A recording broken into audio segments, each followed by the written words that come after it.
லட்சம் பேர் திரண்டார்கள். ஆனாலும் ஒருத்தர் மயங்கி விழுந்தார், அவர் மேலே இருந்து ஒருத்தர் ஓடினார் என்ற ஒரு செய்தி கிடையாது. மறுநாள் காலையில ஜூனியர் விகடன் எழுதுகிறது, தமிழ்நாட்டில் ஒரு மாநாடு நடந்த இடத்தில் மறுநாள் மதுபாட்டில் இல்லாத ஒரு மாநாடு, அது நாம் தமிழர் கட்சியுடைய மாநாடு. மாநாட்டில் ஒரு மாநாட்டில் ஒரே ஒரு மாநாட்டில் டென்ட் போட்டு டென்ட்டுக்கு கீழே காவல்துறை அதிகாரிகள் உட்கார்ந்திருந்த ஒரு மாநாடு நாம் தமிழர் கட்சி மாநாடு. மத்த மாநாடு திமுக அங்கிட்டு காவல்துறை ஓடும், இங்கிட்டு பெண்கள் ஓடுவாங்க, அங்கிட்டு போலீஸ் பரபரப்பாகவும் கட்டுப்படுத்தும். 4 பேர் போதையை போட்டு தளபதி எப்படிமா, ஒருத்தர் டிவி கேம்மா, ஒருத்தர் இதுமா, எவ்வளவு பேர் கூடுனாலும் ஒழுக்கம் அனுப்பா. ஏன்? அவன் பிரபாகருடைய அரசியல் படை நாம் தமிழர் கட்சி.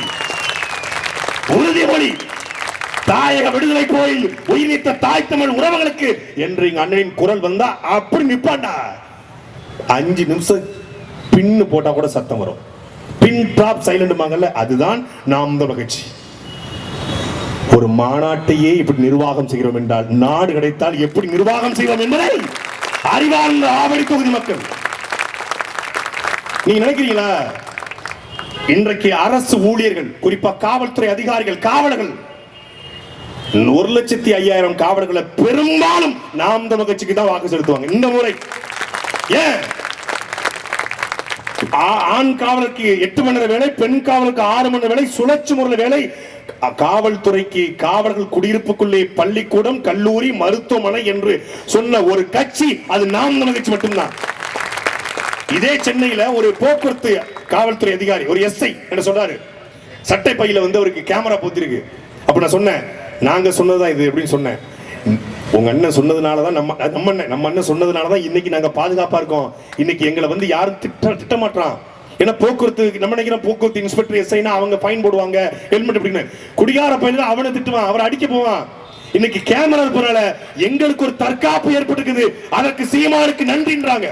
நாங்கள் சொன்னதை 2016 சொன்னோம், பாடி கேம். அதைத்தான் பக்கா மாஸ்டர் சொல்றாரு, நான் பாடி கேம பொருத்திடுவேன், பெண்களுடைய கூட்டத்தை தடுப்பேன். இதெல்லாம் நாங்க 2016 சொல்லிட்டோம். ப்ரோ, நீ படிச்ச ஸ்கூல்ல ஹெட் மாஸ்டர்டா, அந்த பள்ளிக்கூடத்தை கெட்டதே நாங்க தான்டா. இன்னைக்கு அவர் சொல்றாரு, தாய் மாமன் சீரு, அண்ணன் சீரு. எங்க அண்ணன் சொன்னாரு, நான் வந்தால் எங்கள் தெய்வ திருமகனார் முத்துராமலிங்கத்திற்கு 13 தங்கம் போட்டிருக்காங்க. அவர் ஆணே தங்கம், அவருக்கு எதுக்குடா தங்கம்? அந்த தங்கத்தை எடுத்து அவர் பெயரிலே தெய்வ திருமகனார் முத்துராமலிங்க தேவர் சீர் என்று ஒடுக்கப்பட்ட பிற்படுத்தப்பட்ட மக்கள், ஏழை பிள்ளைகளுக்கு நான் சீர் கொடுப்பேன்னு சொல்லி எங்க அண்ணன் சொன்னார். உடனே ஒரு அண்ணன் சீர் என்னது, 1 பவுன் நகை. பெத்த பிள்ளை வெளியே பிஜில உட்கார்ந்துருக்கு, பெத்த பிள்ளை அங்க அபார்ட்மெண்ட்ல தங்கி இருக்கு. இவரு ஊராம் பிள்ளைக்கு சீர் தர போறாராம். முதல்ல உன் வீட்டு பிள்ளைக்கு சீர் கொடு, அப்புறம் ஊராம் வீட்டு பிள்ளைக்கு சீர் கொடுக்கலாம். வீடு கொடுப்போம், கார் கொடுப்போம், பைக் கொடுப்போம், அதெல்லாம் இருக்கட்டும். உங்க மனைவி வீட்டுக்குள்ள இடம் கேக்குறாங்க, அதை கொடுங்க, அப்புறம் மற்றது கொடுக்கலாம். ஒரு காமெடி பீஸ். அப்போ ஒரு உயர்ந்த நோக்கம் இருக்கணும். ஒரு தலைவன் என்பவன் உயர்ந்த யார் தலைவங்க? முதல்ல திமுக மனசாட்சியோட கேட்போம், யார் தலைவன்? ஏன் தலைவன் பேர் வந்துச்சு? எவன் துணிந்து தலையை கொடுக்க வருகிறானோ அவனே தலைவன். அதனாலதான் தலைவன். நீ போய் செய் என்று சொல்பவன் முதலாளி, வா நாம் இணைந்து போராடுவோம் என்று அழைப்பவனே தலைவன். அப்படி தமிழ்நாட்டினுடைய எல்லா கடத்திலையும் எங்க அண்ணன் ஒன்னும் சினிமால இருந்து நேரடி அரசியலுக்கு வரல. சினிமாக்காரன் எதுக்குறீங்க, சினிமாக்காரன் எதுக்குறீங்க? சீமானும் தான் வந்தாரு. சீமானும் மாயாண்டி குடும்பத்தார் நடிச்சார்ல, சீமானும் தம்பி இயக்குனர்ல. எங்க அண்ணன் திரையிலிருந்து வந்தாரா இல்லை சிறையிலிருந்து வந்தாரா என்பதை அறிவார்ந்த மக்கள் சிந்திச்சு பார்க்கணும். என் மீனவனை அடித்தால் சிங்கள மாணவனை அடிப்பேன் என்று சொன்னதற்காக 6 மாதம் தேசிய பாதுகாப்பு சட்டம். அதே போல இந்த நிலத்தில் பிரபாகரன் என்றால் தீவிரவாதி, பயங்கரவாதி என்ற நிலை இருந்தது. தலைவர் பேரை சொல்ல முடியாது. தலைவர் பேரை போஸ்ட் தம்பி நல்ல தம்பிக்கு தெரியும். திருச்சியில் 2009ஆம் ஆண்டு தலைவர் படத்தை போடுறதுக்காக 15 பேர் ரிமாண்டு. ஒரு சின்ன சூரட்டி, ஒரு சிங்கிள் பிட்டு சூரட்டில கருப்பு வெள்ளையில 900 ரூபாய்க்கு அடிச்சதுதான் மொத்தமே.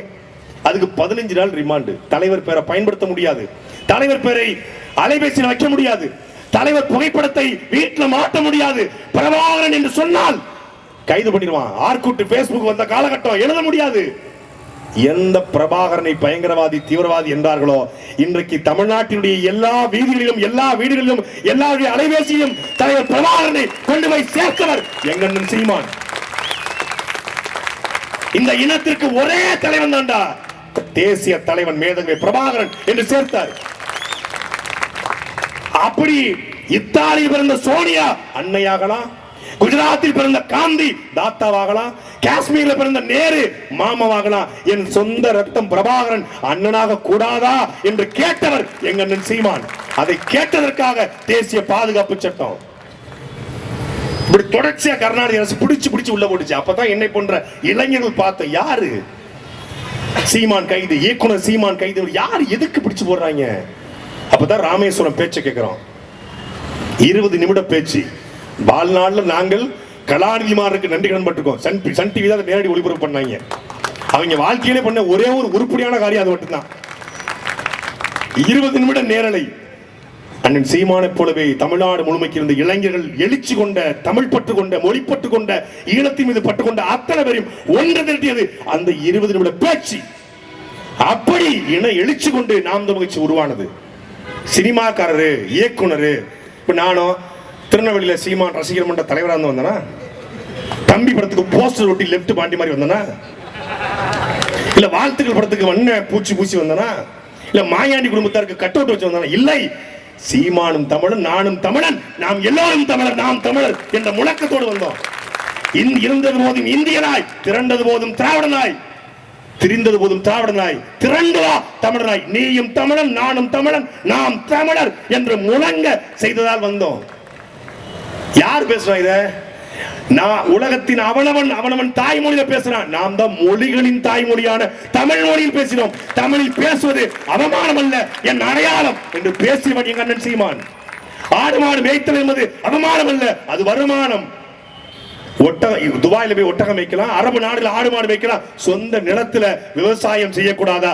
விவசாயம் என்பது அரசு வேலை, அதற்கு 25,000 ரூபாய் சம்பளம் என்று அறிவித்தவர் அண்ணன் சீமான். எப்படி 25,000? விவசாயத்துக்கெல்லாம் 25,000, ஆடு மாடு மேய்க்கிறதுக்கெல்லாம் 25,000. படிச்சவங்களை, பிஇ படிச்சவங்களை, எம்பிஏ முடிச்சவங்களை, டாக்டரேட் பண்ணவங்களை சீமான் ஆடு மாடு மேய்க்க சொல்றாருன்ட்டான். ஆனா நேரம் பாருங்க, ஞாயிற்றுக்கிழமை கறிக்கடையில் போய் வந்தா நிற்பான் முதலா. தமிழ்நாட்டினுடைய பால் தேவை மட்டும் கிட்டத்தட்ட 1 லட்சம் கோடி. ஆட்டுக்கறியின் தேவை, தமிழ்நாட்டுடைய ஆட்டுக்கறியின் தேவை 60,000 கோடி, மாட்டுக்கறியின் தேவை 30,000 கோடி. மொத்தமாக ஆடு மாடுல மட்டும் 2 லட்சம் கோடி வருமானம். டாஸ்மாக்ல சரக்கு ஊத்தி கொடுக்கிறவன் அரசு வேலை பார்க்கும் போது, ஆடு மாடு மேய்க்கிறவன், விவசாயம் பண்றவன் அரசு வேலை பார்க்க கூடாதா என்ற கேள்வியை எழுப்பியதும் அவர்தான்.